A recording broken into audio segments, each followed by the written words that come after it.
welcome to Shooby Dooby Doo Up, a podcast where we talk about pop music, specifically by deep diving a randomly chosen UK top 10 singles chart from the past. I'm Andy Robinson. I'm James Cook. And which randomly chosen UK top 10 singles chart from the past are we looking at halfway through, actually, James? It's the top 10 from the 25th of September, 1958. The 25th of September 1958, I say, just to pop it in your mind. We've already done numbers 10 to 6 in part 1. Go back and listen to that if you're interested. Or if you're not, actually, you might learn to be interested. Some great facts in it. And a few jokes. Yeah, a few jokes. Makes a change. But we do have a quick recap of the 5 songs we've covered so far before we head into the top 5. As always, you can listen to this music on our attached YouTube and Spotify playlist. We always like to give you a nudge towards the actual songs itself rather than me and James rabbiting on about it. But let's do it, James. Let's recount numbers 10 to 6. Down forward to number 10 this week. It's Endless Sleep by Marty Wilde. 99% haunting death disc, 1% cop-out ending. Up to number 9 this week. It's Perez Prado with Patricia. Joyful, quirky and upbeat, even without me singing the lyrics. Check out part 1 for that. Down 1 to number 8. It is Charlie Drake with Splish Splash. Britain's biggest, smallest comedy star is surprised at a party on his landing. Up 2 places to number 7 this week. It's only Peggy Lee and She's Got the Fever. The coolest song ever recorded to feature the word forsooth. And up 2 places to number 6 this week. It's Poor Little Fool by Ricky Nelson. Standard rock and roll fare about someone getting their comeuppance. If standard is the word you would choose, as always, I say you can mention this also on the playlist that we attached to listen to these 10 records. There's another half a dozen songs. Why is that, James? Well, because we're going to do a special bonus tracks podcast that's exclusively for the generous people who keep this podcast going, our Patreon backers. We get into songs that never made the UK top 10 singles chart, so we never get to speak about them. Otherwise, you can become a Patreon backer by going to patreon.com/ShubiPodcast. Number 5. It's a non-mover at number 5, having already spent 7 weeks at number 1. It's the Everly Brothers with Dream, or open brackets, all I have to do is close brackets, Dream. Yeah, are there brackets in the title, or is it just all I have to do is dream without brackets? I've seen several debates about this. I mean, the internet is for ridiculous arguments about nothing. Let's start that now. Yes. Let's start a culture war about, are there brackets in the title? Everyone knows this song, James. And as you mentioned, 7 weeks at number 1. So this is the biggest selling single in the UK of 1958. Let's talk about the great things.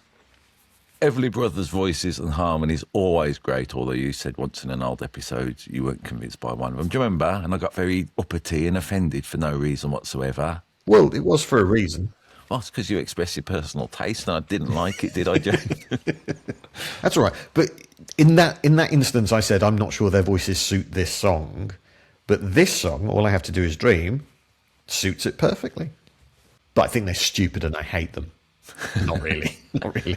What do you know about the Everly Brothers? Let's talk about that first as a general thing. We've covered them many times in the past, or at least once or twice. There's Don. Yes. There's Phil. Yes. One was a Republican, one was a Democrat. I remember from watching a documentary once. One of them is older than the other. I forget which. Interestingly, Philip Don was a Premier League referee in the 90s. Okay. Well, I don't think he's got anything to do with the Everly Brothers. No. It's just a little quirky thing. They inspired lots of musicians, including your friend, Paul off the Beatles. Paul off the Beatles with his matey, whose name I can't remember at the moment, but him and his mate used to like him a lot. Can't remember his name, he's gone. Was it John off the Beatles? Well, this record, let's put this in first, is backed. I think it might even be a double A-side. If such a thing exists in 1958 with Claudette, that song. Who wrote that song, do you know? No. Roy Orbison, so you know. Who wrote Dream while we're here? It was written by Matilda Genevieve Scaduto and Diodorus Boudleau Bryant. All right then. Well done for giving the names. I thought Felice was...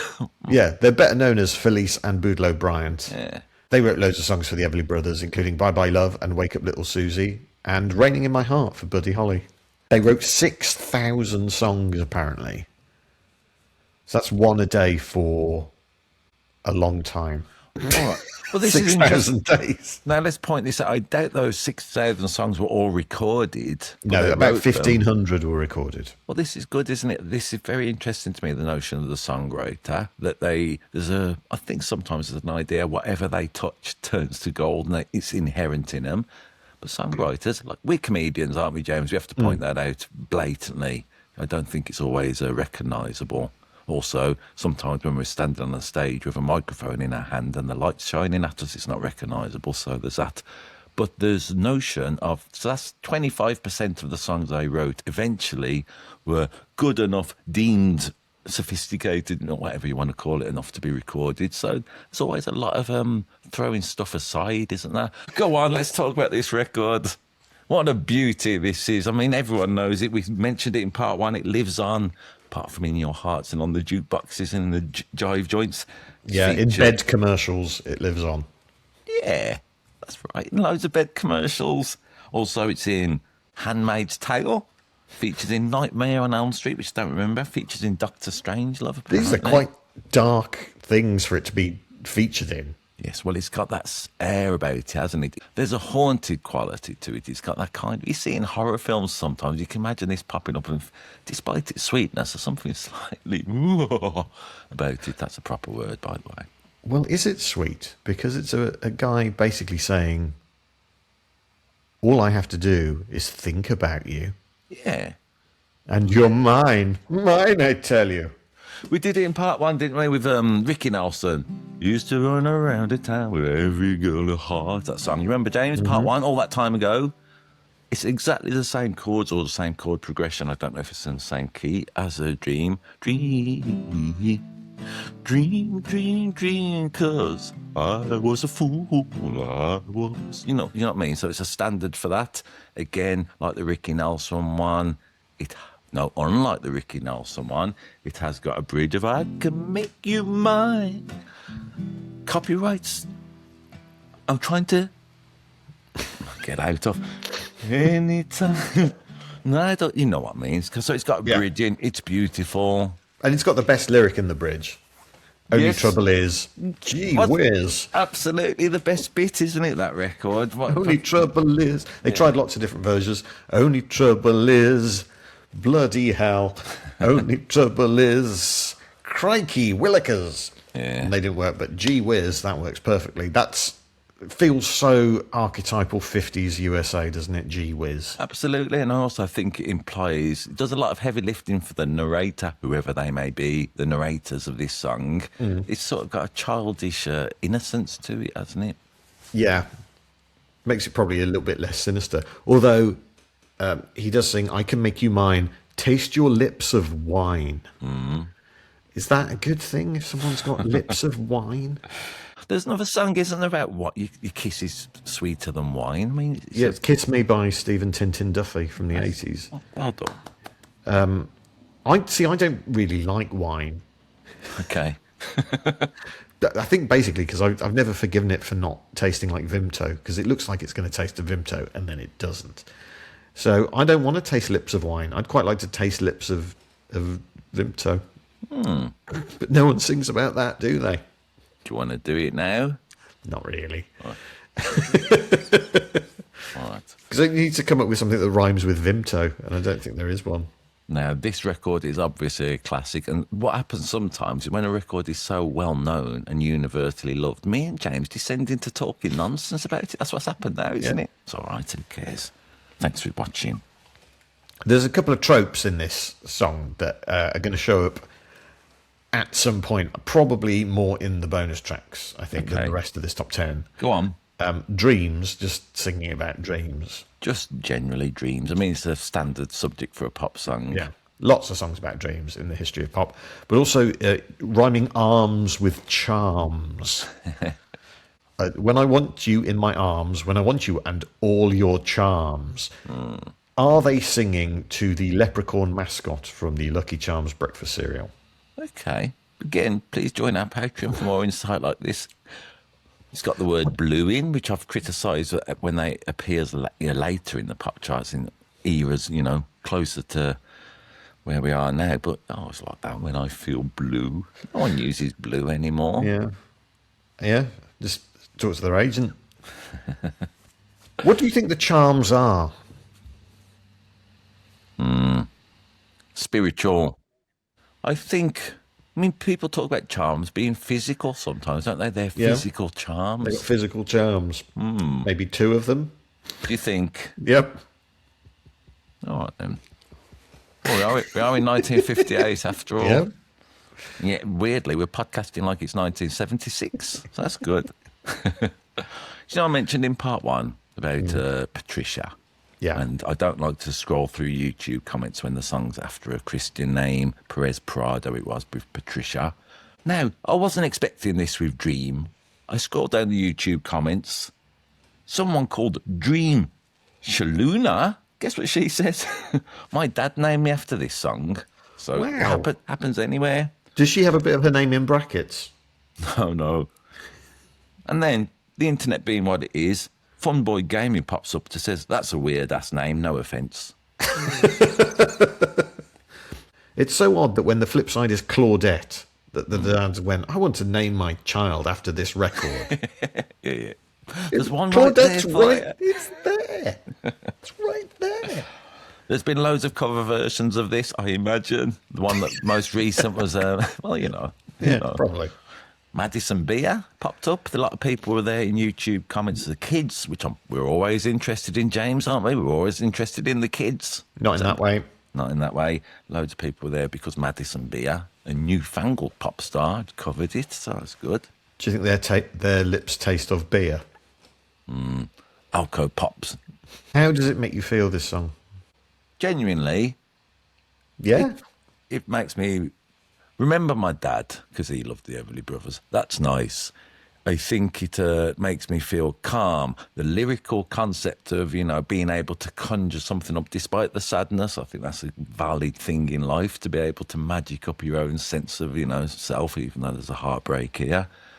I mean, if I'm ever jamming with musicians and we don't know what to play, I go for this one, especially if there's another singer, because it's such a treat, you know. Yeah, I love this song.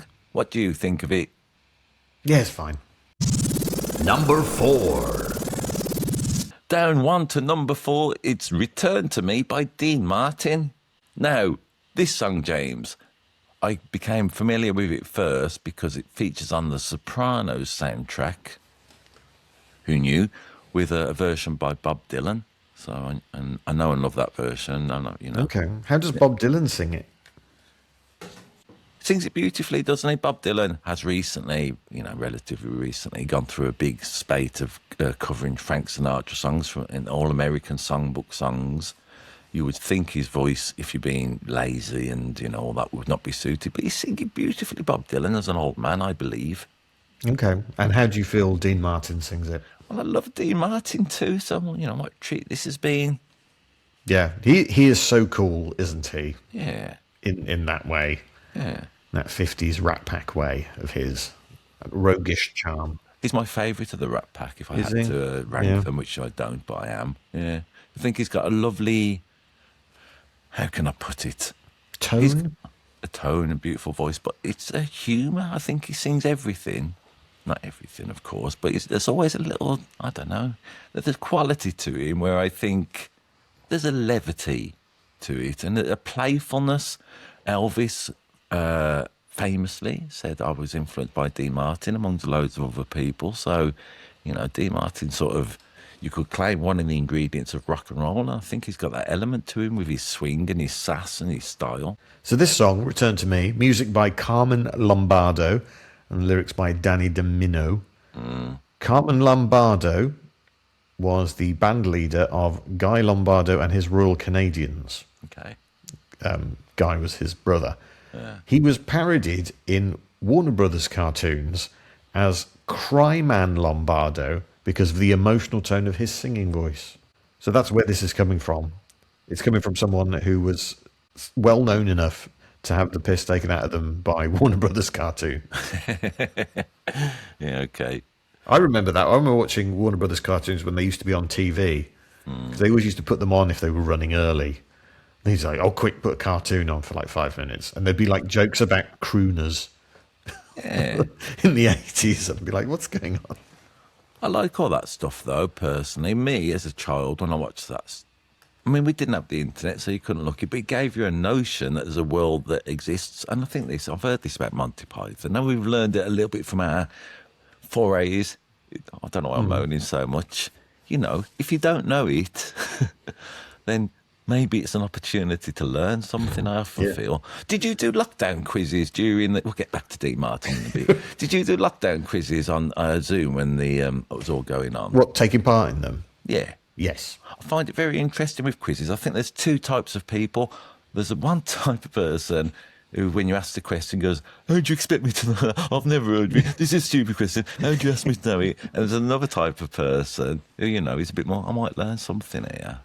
And that's what we hope we've got listening to this podcast, isn't it? I suppose. I mean, if they've made it this far and they're the first kind of person, I mean, what's going on there? We're at the beginning of part 2. Let's get back onto Dean Martin. My apologies. What I've done there is a dreadful thing of thinking my thoughts are more important than Dean Martin's record, which we're meant to be talking about. I have some good theories about Diana. All right, we're not doing those now for the last time. I think what's interesting is that Dean Martin goes into Italian as the song goes on. Yeah, towards the end, he spins off the English language, doesn't he? Yeah, and it's a more or less a straight translation of the lyrics, but Ritorne me, cara mia ti amo, solo tu, solo tu, solo tu, solo tu, mio cuore. I have decided I'm going to learn Italian. Over the weekend, I downloaded Duolingo onto my phone, and so far I know how to ask for a coffee with sugar, which I don't drink. That's about, and say hello and goodbye, because that's the same word. All right. About this song, is it the same word? Ciao. Beatles wouldn't be able to do such a catchy record if that's the case, would they? The Italian version of hello, goodbye would be called ciao ciao. It makes it sound like dog food. On YouTube, about the Dean Martin, we're going off the subject early doors. That's Sorry. all right. It's all right. We're enjoying ourselves. We hope you are too. Thanks very much. Blah, blah, blah. Luca on YouTube about this Return to Me record says, does not only belong in Italy, it is a gift for everyone, the Japanese, the Russians, to the Nigerians. That's the way they interpret the world. Yeah, the four main kind of person. I like how he says, you know, hurry back, hurry home to my arms, my lips and my heart. Yeah. It's all a song. It's a lament, this record, isn't it? The subject matter, at least. You know, he's just saying, if I hurt you, I'm sorry. Forgive me. It's one of them. We need one of them every week in the top 10. Yeah. We don't know what he's done. No, I don't know what Dean Martin's done, because I learned two good things on YouTube this week. Someone says he took a stand for Sammy Davis Jr. Some hotel casino wouldn't let him through the front door, for which we presume was racism, yeah? Mm-hmm. So that's good, Dean Martin, the character. Also, JD1J says, the man who knew everything and went to his grave with everyone's secrets. So that's what he's projecting onto Dean Martin. It was, kept the Rat Pack, I suppose, and the Mafia. What, he kept all the secrets of the Mafia? According to JD1J. My arms, my lips and my heart sounds like the ingredients of a sausage. Number 3. Up one place to number 3. It will peak at number 2. It's Volare by Dean Martin. Him again. Him again. At number 3 and number 4. Let me tell you some facts I learned about him. Apparently, he took a stand for Sammy Davis. Oh, hang on, I've done that. The man who knew everything went to... Oh, hang on, I've done that one. It's a gift for Jack. Oh, go on. What are we doing about this record? Now, this is a classic. Everyone knows this one. I feel Return to Me isn't as well known. Yeah. It's only being a bit different in sales. So what's the cultural shadow that this leaves? Well, it's got a huge cultural shadow. In fact, it is estimated that combined sales of all versions of this song exceed 18 million worldwide. Oh, yeah, right. That's huge, isn't it? Yeah, man. What do you know of the song Volare, about where it comes from and what it means? Very little. I was going to look into it, and I thought, why would I do that when James is here? All right, fine, I'll tell you. So, first thing to say is this is a cover version, sort of. The original, Nel Blu de Pinto di Blu, which is translated as in the blue, painted in blue. That's not what Volare means, though. No, Volare means fly. Yeah. Volare e cantare means fly and sing. Great advice. Gets you thrown off the plane. The original by Domenico Modugno, Yeah. whose version is actually at number 11 in this week's chart and will peak at number 10. It had come third in that year's Eurovision behind France's winning song D'Or Mon Amour by André Claveau. I never knew this song was a Eurovision song. Did you not? No. Oh, well, this is probably, people talk about Waterloo and whatnot, but this is probably the most significant song to come out of the Eurovision Song Contest. Where did the UK finish in 1958? I do not know. They didn't finish anywhere. It was the only year the UK hadn't entered since they started. I wonder why. So it didn't win Eurovision, but where did it win twice? Would it be the Oscars or something like that? Not the Oscars. The Grammys? The Grammys, you're right. In fact, at the first ever Grammys, this won Record of the Year and Song of the Year. And was the first non-American/Canadian/British artist to do so. And that wouldn't happen again until who? It's a song we've covered Give me a clue. about 40 years later. Go on. All That She Wants by Ace of Base. Should have known it. All right, yeah. The Venn diagram between Ace of Base and Dean Martin, that appears in the middle. So the original is entirely in Italian. This version is a bit in Italian and a lot in English. Yeah. Let's fly away up to the clouds, away from the maddening crowds. I always like the use of maddening crowd. Yeah, the lyrics aren't a literal translation of the Italian version. So the Italian version was written by Modugno and Franco Migliacci, and it's all based on, apparently they drank loads of wine, and then they started looking at Marc Chagall paintings, and had a fever dream of being painting blue and flying around. That's interesting. Yes. Okay. And it was written during a storm as well. So all the stuff about flying and being out there. The translation goes, I think a dream like this will never come back. I painted my hands and face blue. Then suddenly I was carried away by the wind and I began to fly in the infinite sky. They're the original lyrics. Yeah, well, the original lyrics are in Italian, but that's the translation of Right. it. These lyrics here were written by Mitchell Parish, who wrote Stardust, Moonlight Serenade, Sleigh Ride. There have been other charting versions of this song. Go on. In 1958, Yeah. Marino Marini and his quartet got to number 13. And Charlie Drake did a version. They got number 28. We featured Charlie Drake in part one of his version of Bobby Darin's Splish Splash. Yep. Charlie Drake's a little magpie, weirdly. Yeah. All right. That was the thing in 1958. Everyone was like putting out a song, and it's like, and we should definitely get Charlie Drake to do a version of it as well. In 1960, Bobby Rydell got to number 22. And in 1989, the first version of Volare that I ever heard got to number 86 by the Gypsy Kings. I remember that version too. Very guitar-based. And I remember listening to that. Me and my brother used to listen to that. And we used to think one of the lyrics was the leeches are starting a zoo. I mean, he's got a sophistication, this song. You can't help but swing. We mentioned it in part one. Peggy Lee with the finger clicking. I mean, it's not as blatant, but you're clicking your fingers to this record, aren't you? Yeah, absolutely. And you're wondering, why has he got a pet vole called Larry? Yeah, everyone says that. Number 2. It's a non-mover at number 2. What did you just tell me to say that I forgot all about? It's going to number 1 next week, and then it's going to be there for 6 weeks. That's right. It's Stupid Cupid by Connie Francis. The 4th biggest selling single of 1958. Well done, Connie and Francis, 2 of my mum's friends. All right, this record, importantly, I've loved this record. It's not important. I've loved this record for years, James. I was familiar, I don't know, as a child with this.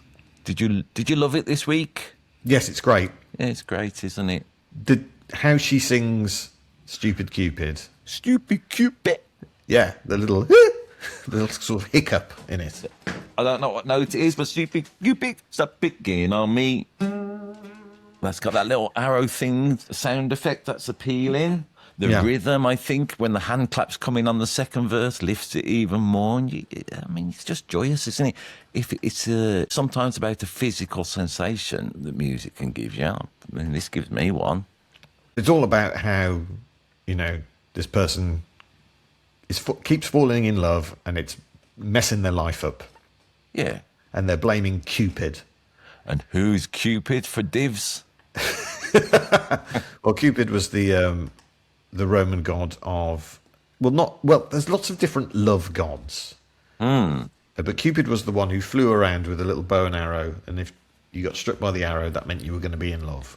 Sam Cooke has sung about this god only a couple of years later with Cupid.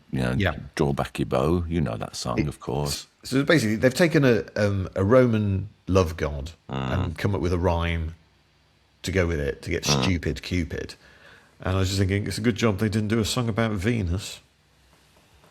Oh, well, this is interesting. On our social media, we put out quizzes, don't we, sometimes? Check out episodes of this, mainly old pop stars. We put out this record on a clip and we asked gods to tell us who else Connie Francis could have sung about. So we've asked deities, basically, of all religions and faiths. And we asked them to get in touch on social media, because that's how deities, they used to send messages, didn't they, like plagues and everything. Yeah. They can't be bothered with that days. Cheeky little message. So we asked other deities to tell us who else Connie Francis could have sung about. God is being odd and is saying that thou should follow me. Apollo has given this podcast a follow and reckons that he is a god of prophecy. Artemis is being serious and reckons that she is the goddess of the moon. Well, Dionysius is not being that serious by telling us that we need to party on, dude.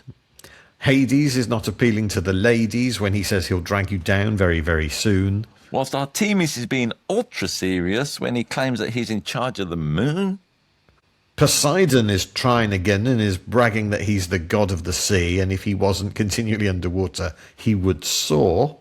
Whilst finally, Mars, a little bit like Edwin Starr, has written in to say that although he is a boss, he has recently started questioning fighting and asking war, what is it good for? A million pop points needs to go to one of them. Who do you think? Probably to God, I think, just hedging our bets a little bit. Are there more pop hits about Cupid or Venus? That's a good question. Are we, when we talk of pop hits, are we talking about chart? The only thing that matters. Yeah, chart hits. Right, with I'm going to say Venus. Yeah. Cupid, you mentioned Sam Cooke's version, got to number 7 in 61. That wasn't the biggest hit of that song. Amy Winehouse? Never released. Okay. Well, she has released it because I listened to it. Yeah, but not in the charts. My apologies. Johnny Nash got to number 6 with it in 1969, the reggae version of it, and Detroit Spinners got to number 4 in 1980 with it. Okay. And then there's also Cupid's Chokehold by the Gym Class Heroes. Oh, yeah. Do you remember that? It sampled Supertramp. No. Anyway, bigger hit than all of them, got to number 3 in 2007. Whereas Venus's, you've got all the versions of Venus. So Dickie Valentine, Frankie Avalon, Shocking Blue, Bananarama. Even though they're different songs. Okay, thank you. They're all called Venus. There's Björk's Venus as a Boy and Venus and Mars by Joe Breezer. Okay. We've learned something. Yep. Who wrote Stupid Cupid? Neil Sedaka. And? Howard Grenfell. Yes, his mate. Don't forget Howard. Yeah. Yeah. Originally intended for the Shepherd sisters. Because, Neil Sedaka thought that Connie Francis was too classy to do a song like Stupid Cupid. They were basically called in to provide some songs for Connie Francis, and they kept playing her like ballads and stuff, and she was like, no, not ballads, something more upbeat. And Greenfield says, what have we got to lose? She hates everything we wrote, so we might as well give her Stupid Cupid. And when they played it to her, Connie Francis started jumping up and down and said, that's it, you guys got my next record. I mean, we've covered Connie Francis. We've talked about her tragic personal life. Let's not do that this week. Go back to old ones if you want to hear that tales. But, I love this record, as I say. And I'm into Connie Francis as a person. Chris Middleton on YouTube says, I wrote her a letter and sent her a painting, and she graciously sent me a personalised signature on a golf ball I sent her. Jesus. You don't hear that story about Connie Francis often. That is above and beyond. Autographing a golf ball. Yeah. I mean, you've got to get the right pen. For a start, I mean, a Sharpie, that's just going to come straight off. So you get some kind of permanent marker, and then you've got to send it through the post. A golf ball is such an annoying shape to send through the post, isn't it? So Yeah. well done, Connie Francis. Apart from the little vocal hiccup, we mentioned it in the Everly Brothers, the Gee Whiz element. What I really like about this record is that Cupid is causing havoc with Connie Francis, and then she says, "The thing that bothers me is I like it fine." That's a great lyric. There's also, in this song, recurring use of lips of wine. That's right, James. Well spotted. It's a thing, isn't it, in 1958? Everyone just had wine on their lips the whole time. Everyone's lips tasted the wine, and it was a... You'd think it was actually their gums. Wine gums. I got it. Oh, thank God. What I like when we both do shit puns, let's say what they are. Sorry, James. When we both do puns, marvellous puns, what we both do sometimes is adopt that kind of... If you had a wax moustache, we'd do it. Just to hide the embarrassment. The UK's number 1. It's a non-mover at number 1. In its 5th of 5 weeks there. It's the 5th biggest selling record of the year. And in France, it was number 1 for 18 weeks. Blimey. It's When by the Kalin Twins. The Kalin Twins, I don't know any other record by them apart from this one. Were they one-hit wonders? Not only were they a one-hit wonder, they are what I'm calling a golden one-hit wonder. Go on. That is when you have a number 1 single and nothing else. A pure golden one-hit wonder. Yeah. Which does make me start thinking about crisps every time I say golden one-hit wonder. Maybe we could get sponsored. Who by? Crisps. Yeah, Crisps, brackets general, yes. I wouldn't mind being Crisp sponsored. I should point out that it's the final record because it's number 1, obviously, with the key change in this week. And it's also got clicking. What's that weird clicking instrument? Yeah. It's got noise, hasn't it? Rhythm sticks, I heard them described as. I don't know what it is, but the clicking noise of, let's do it, James. I haven't worked it out. I think it might have been. See, when you smile, it's another C, A minor. We've done them. This is the 3rd one, and that's only the ones I've bothered to pick up the guitar. The love will all... When does the noise come in? After when? When. Click, click, click, click, click, click, click. When you smile. Yeah. It's a gimmick of this record, and a really appealing one. Yeah, it sort of it elevates it, doesn't it? Yeah. Gives it that little magic. I mean, again, these songs with those chord progressions, easy to... mix up, easy to, you know what I mean, get confused with. But that, whatever that noise is. Yeah. It's like bubble wrap going off. Yeah, beautiful. Just addictive. Beautiful. Song originally intended for... I have no idea. Come on. Who the songwriter is a guy called Paul Evans. Paul Evans, one of the undiscovered geniuses of pop music. Okay, who did he write this for? Yeah. Shawaddy did it much later. I can't imagine it's them. No, I don't think he wrote it for Shawaddy Who hadn't even 20 years before Shawaddy existed. No. It'd show a great foresight by Paul Evans, wouldn't it? Yeah, I mean, if he had that kind of ability, he should be like getting the lottery numbers or something, not predicting bands from the 70s. Come on, it's a song for 2 blokes to sing. The Everly Brothers. Yeah. Was it? They originally intended for them. And they rejected it, and then... Well, the Bryants had a bit of a monopoly on them at this point. Fair enough. So instead, gives it to the Kalin twins, Hal and Herbie Kalin. Yeah. Hal, a former singing telegram. Okay. That's a job that doesn't really exist anymore, isn't it? No, it used to be the staple of sitcoms, wasn't it? The singing telegram getting sent to the wrong house. Yeah. All right. Do you think you could still get a singing telegram? No, it's all, what's the name now? What do they call it when people make their own, Nigel cameos. Farage cameo in it? So if you wanted a singing telegram of Nigel Farage pledging allegiance to the IRA, you could get one, I suppose. I've just found a website where you can hire singing telegrams. Let's do it. I'm going to try and find out how much they are. Do it now while I tell you who covered this record. I mean, a lot of people, they're twins, aren't they? So that's going on. So a lot of people were talking about the Proclaimers. Some people were mentioning Mel and Kim, which I liked. The Kaylin twins being associated with Mel and Kim, the Robin and Morris and the Bee Gees, and a load of people, James, were going on about this was a 50s version of Jedward. Yeah. You haven't been listening to a word I've said because you're looking at singing telegrams, aren't you?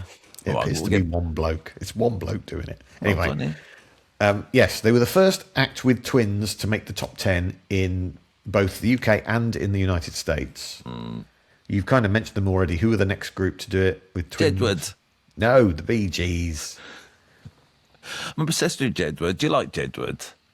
Do I like them? Yeah. I don't really know enough about them, I think. Have you never seen them being their beautiful selves on TV shows? I remember and seeing that? them on the X Factor years ago, yeah.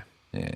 There's a clip of them where one of them seems to break his ankle on stage and then heroically continues till the end. Yeah, and then the other one has to break their ankle as well, so it matches. They were in Big Brother, which I'd never watched, Celebrity Big Brother, but I watched it because Jedward in. Everyone was being really nice to them to start with, but they were undoubtedly really annoying. You could see people twitching away. I also think it's interesting with Jedward. Now, this is Elvis Presley, who doesn't appear in these 1958 charts. He had a stillborn twin, didn't he? Jesse Garon. And they say in rock and roll or in music that the living twin takes a lot of the talent or, inherits some sort of quality from the dearly departed twin. So I'm thinking, if Elvis and Jesse had made it through that birth, they would have turned into Jelvis. Right. And then you would have Elvis and his twin being really annoying with their big quiffs. Yeah, of course, Hal and Herbie, they couldn't do that. Because it would just be Herbie. I love this record. Yeah, it's good fun, isn't it? Yeah, man. Can you think of other twins who've had number one singles? Other than Proclaimers and the Bee Gees? I mentioned Mel and Kim when you were looking up the singing telegrams. So that's one I did. Never had a number one. What, Respectable wasn't number one? No. Okay, that's surprising. So the Cheeky Girls, they never had a number one. We covered the Cheeky Girls only recently. Right, go on, tell me who the other twins are. Bros. Of course. What is wrong with me? I bring much shame on the shooby-dooby-doo podcasting universe. Go on. And half of Bewitched are twins. Okay. They had loads of number ones. I'll let myself off for that. Never Bros, though. Okay. Who opened for the Kaylin twins on their only UK tour? It is someone you mentioned way back at the start of part one of this week's chart. When I was going through the intros, you mean? Yeah, when you were talking about stuff that was going on in the world, in the music news. Okay. Was it... I can't remember. Go on. Cliff Richard. Okay. He was the opening act. He was... He opened for the Kaylin twins. Pretty good. And what did he do? What did Cliff do in 1989 to make it nice and symmetrical? Open for them again? No.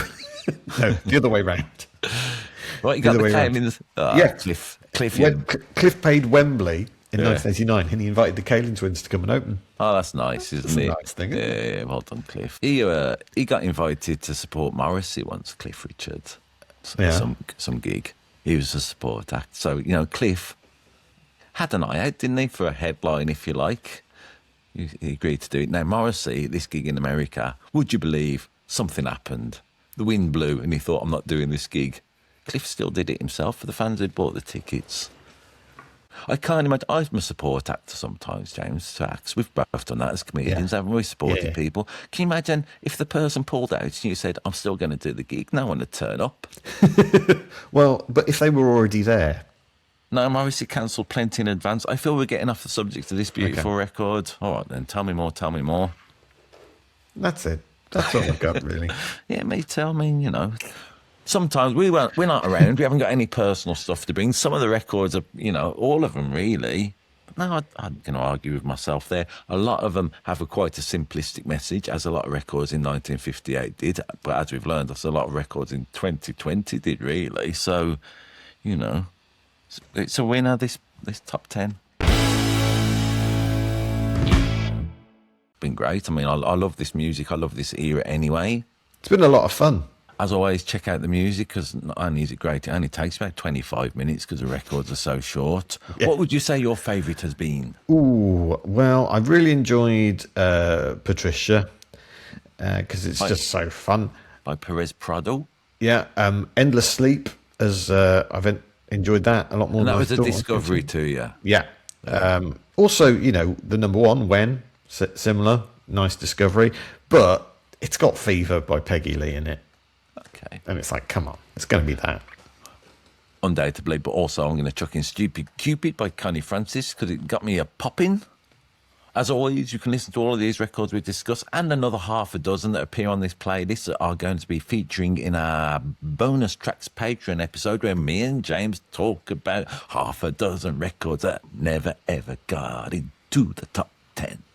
Including this week, we've got More Dreams, The Moon, a white kid's view of a black person's conception of white society, A Gay Dog, Ding Dongs and Rinky Dinks.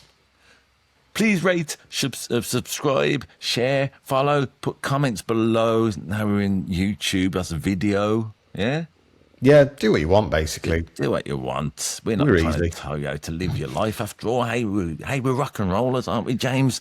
Hey, man, we don't need we don't need to For tell listeners, anyone. Andy is now combing his hair. Oh, whatever you do, don't forget to shooby dooby doo up. Bop, bop, shoe up.